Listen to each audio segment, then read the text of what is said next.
ఎక్కువసేపు ఉంటే తీసుకోండి. ఈరోజు ఇక్కడ అన్నమయ్య జిల్లా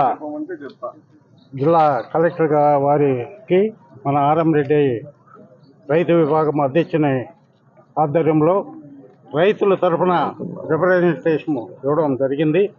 అయితే రైతులకు అన్నదాత సుఖీభవ అనే పేరు మార్చి అతనే రాష్ట్ర ప్రభుత్వం తరఫున 20,000 ఇస్తానన్నాడు, కేంద్రం కాక. కానీ ఈరోజు 5,000 ఇచ్చి దులుపుకున్నారు. అంటే మన జగన్మోహన్ రెడ్డి ఇస్తా ఉన్నది 13,500 ఇచ్చినాడు ఇంతకుముందు. ఈయన 500 రూపాయలు, అంటే సంవత్సరానికి 500 రూపాయలు ఎగేసి ఇస్తా ఉన్నాడు. అలాగే ఈయన అబద్ధాల్లో నెంబర్ 1. అంటే నారాని కన్నా అబద్ధాలు అని వాళ్ళ ఇంటి పేరు మార్చుకుంటే బాగుంటుందని చెప్పి నేను మనవి చేసుకుంటా ఉన్నాను. ఎందుకంటే వాళ్ళ ఇంటి పేరు ఎలాగో మర్చిపోయినారు. ఆయన చంద్రబాబు నాయుడు ఇంటి పేరు మర్చిపోయినారు, వాళ్ళ కన్న తల్లిదండ్రులను మర్చిపోయినారు. అట్లా రామారావు వంశంలో రామారావు నాశనం చేసినాడు.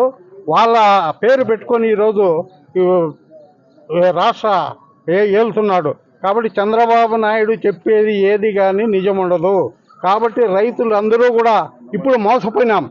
ఇంకా అయినా ఇక వచ్చే 2 ఏళ్ళు 3 ఏళ్ళు 4 ఏళ్ళు అయినా రైతులు మోసపోకూడదు అని, మోసపూరిత మాటలు నమ్మకూడదు అని చెప్పి నేను మనవి చేసుకుంటున్నాను.